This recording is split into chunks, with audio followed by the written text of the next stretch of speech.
What is up, weirdos?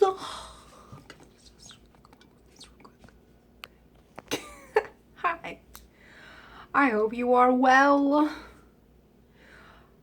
I got some spiritual word vomit for you, more of it. I know you're waiting for it, aren't you? Just waiting for it, aren't you?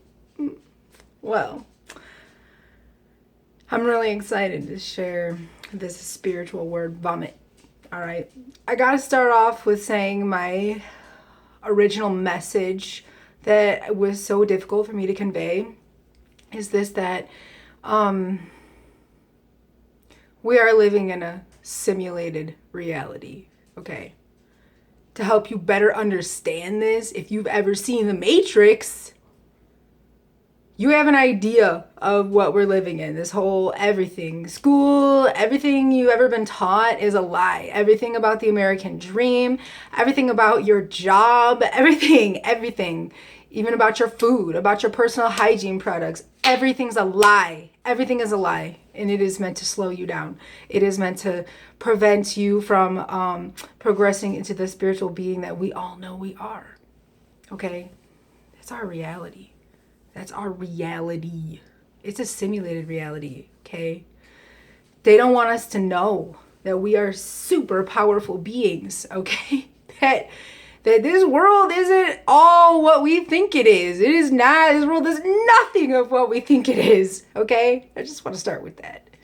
And our subconscious programming is the start of it all. It is where it all starts, from birth, pretty much.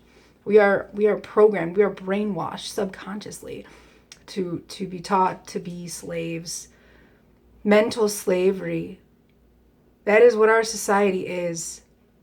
And I'm tired of it. Are you tired of it? Shit. I have so many messages that I want to share, that I want to convey, that I know will plant seeds, that I have seen plant seeds in people. I am a seed planter. An all-around seed planter. I plant seeds in the garden, and I plant seeds up in your head. I hope. I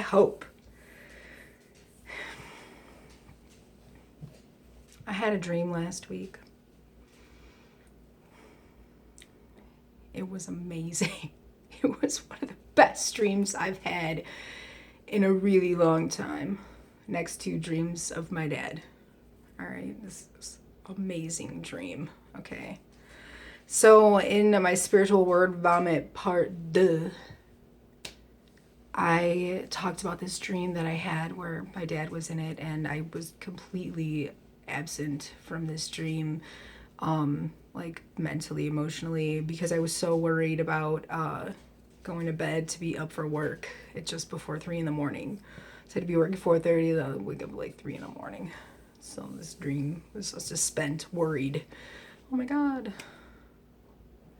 And then I had a different dream last week. It was probably about a week after I had that horrible dream. It wasn't horrible. It was a really good dream with my dad. I just wasn't present. I wasn't there. But I had this dream last week. I'm going to tell you about it. And then I'm going to talk about my interpretation of this dream, okay? Because only we can interpret our dreams. Our dreams are our subconscious. Our dreams are other realms that we visit in the dream world. And only we can interpret the events that happen in those such dreams, okay? So in this dream, before I had gone to bed, I had a very enlightening conversation with an old friend. I kind of reconnected with an old friend, and we had just such a magnetic conversation. Holy crap! Like, my energy was like through the roof after we got off the phone. And like, that day I had worked a 10-hour day. I was exhausted, dealing with a bunch of narcissists and wearing all kinds of shit. I was exhausted. So to get this wave of energy so close to bedtime, I knew it was going to have an impact on me somehow. I knew it. And of course, my subconscious was just sparking, spark. All these ideas just flowing to me. This God energy just flowing to me, these ideas, spark.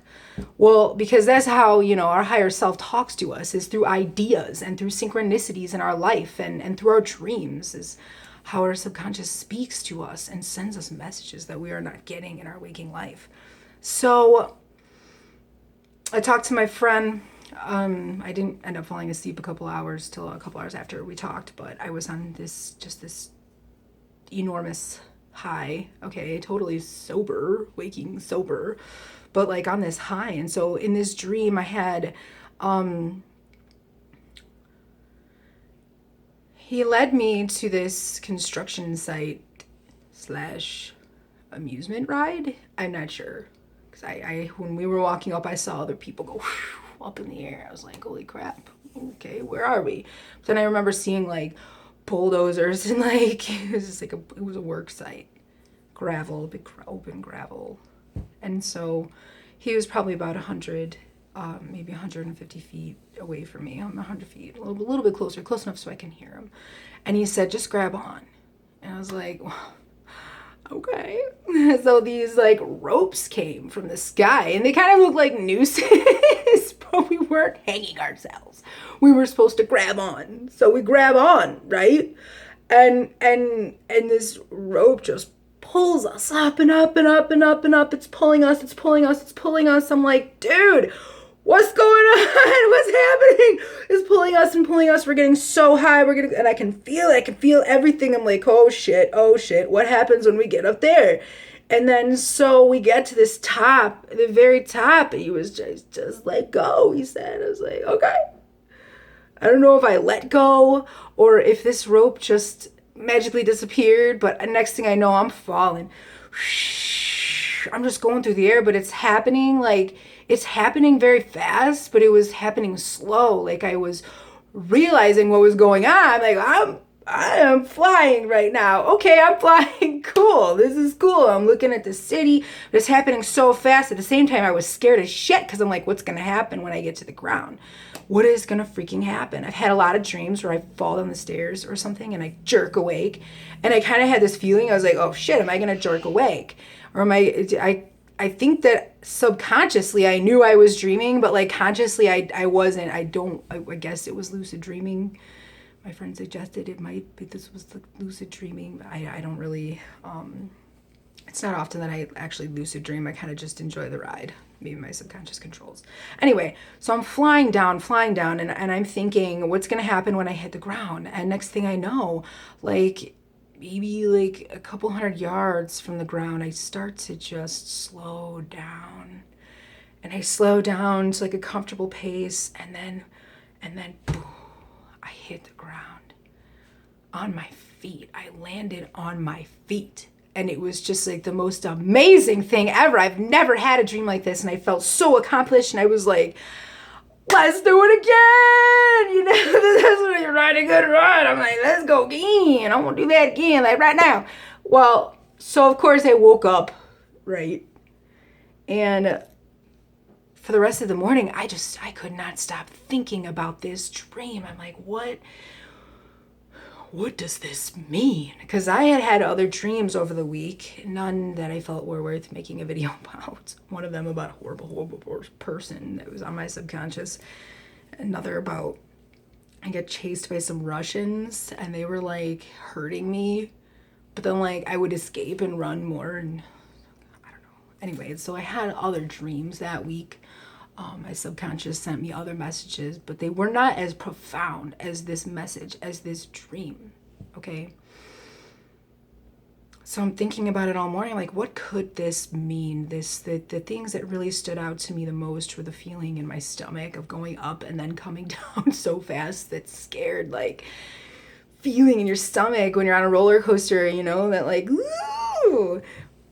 That was so profound to me. And also slowing down to hit the ground on my feet.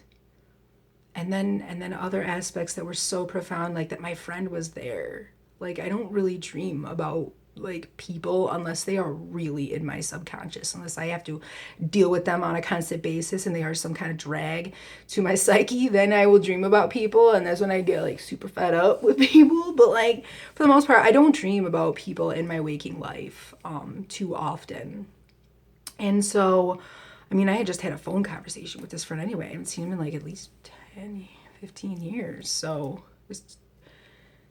it was very profound to me to have him in my dream, and his ideals really mean something to me. They really stand out to me, and they in some ways, in a lot of ways, match mine. So I think that was very profound that I come into this dream with company, okay? And I feel like there were others around us, but my focus was more so on his guidance at this time. And so I feel like this interpretation of this part of the dream is me rising, coming to rise, and the seeds that I plant within people about themselves and how wonderful they are. I try. I come to a point. I know some people in my life get the butt end of those seeds, you know, they get the 3-year-old, 4-year-old, 5-year-old seeds that have been laying around, but you're like, I just want to plant it anyway to see what grows, you know, I'm just so tired. A lot of people got those seeds from me in the past year, and I'm really sorry because I'm used to giving out like healthy, fresh heirloom seeds from last year, right? Anyway, my interpretation of having company is that I feel like I'm gonna speak, I'm gonna send some messages, okay? I'm gonna convey some messages, and I think that there are people out there that are gonna listen to me. I think that you're gonna listen to me. If you're still listening, I think you're gonna keep listening to me, okay? Because I got big messages and I got big ways I want to deliver them, and I got lots of good energy I just want to give out. I just want to give it all out from my own home. From my own space, or like just give it from right here and you could get it.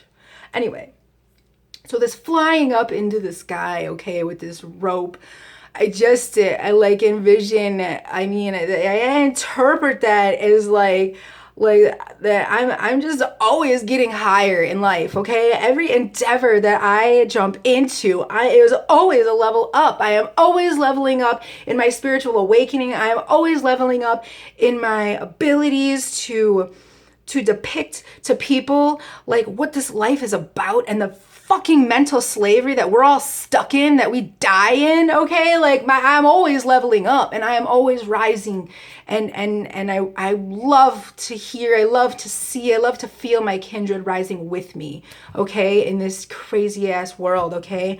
And the falling so fast. I'm just interpreting that as like sometimes you gotta let go. We gotta let go.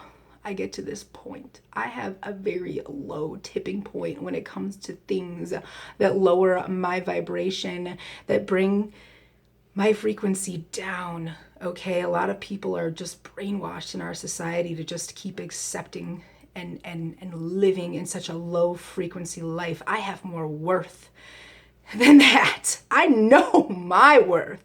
Okay, you won't catch me staying in environments that are detrimental to my well-being. I will deal with it for a certain amount of time, even with it serving me in the very least amount. I will stick with it. I am a trooper. But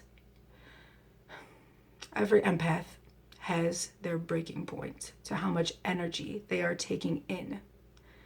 I have reached a breaking point for the bullshit. I have reached a breaking point for the energy transactions that happen between me and people of a less desirable frequency.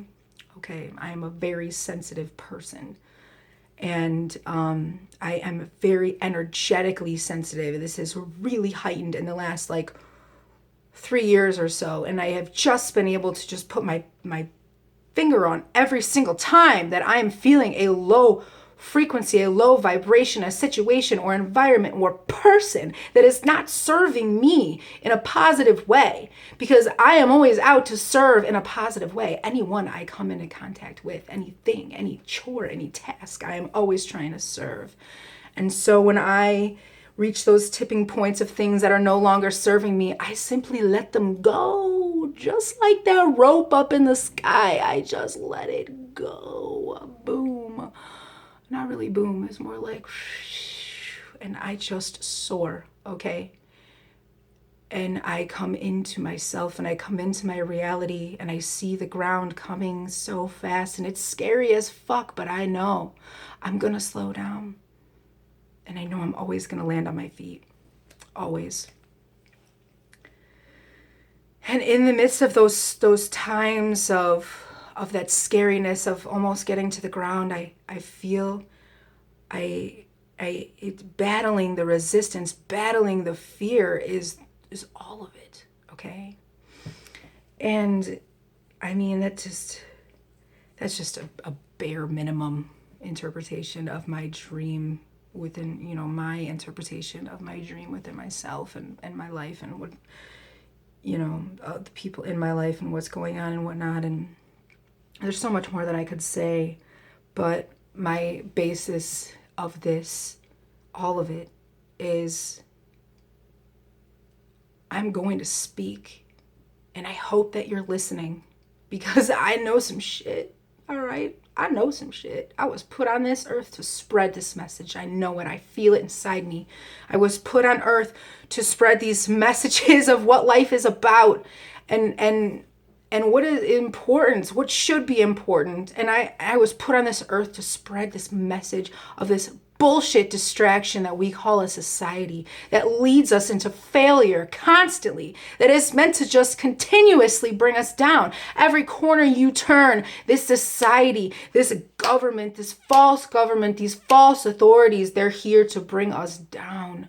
And it doesn't have to be that way, because there's enough abundance in this whole wide world to provide for you and yours forever and ever and ever, forever, ever, forever, ever.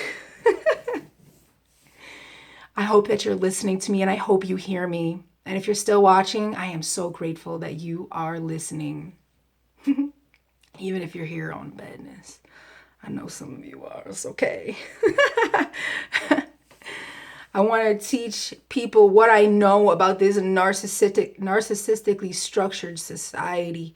All these little narcissists that are just put to suck our energy. They're put here. They're put here. This system is very narcissistic, and their whole basis is to just suck the juju, all the good juju that they can find. Okay, and some of us don't know what's going on. I'm here to spread that message. I'm here. It's like Bird Box, the movie Bird Box. You gotta go through and don't look at him. Don't listen to him. Don't look at him. You gotta block that energy. Okay, you gotta block your good juju. You gotta block their bad juju. You gotta block them from stealing your good. You gotta block them from giving you their bad. There's so much to it. There's so much to this crazy world. Can't wait to share. I hope you keep listening. I might get like crazy sometimes. I might go on tangents, but I have a point. I always do. I promise you. Thank you so much. I'm so grateful for you. I'm grateful for the time that you're spending to listen to me. And I'm grateful for the time that you're going to spend listening to me in the future, because I know you are. I hope you hear me. If you hear me, send me a message. Let's talk about it. I would love to talk about it. I would love to exchange some good energy with you. Leave me a comment. Send me a like. Like it. Subscribe and watch more. Thank you. Have a grateful day. Have a grateful day.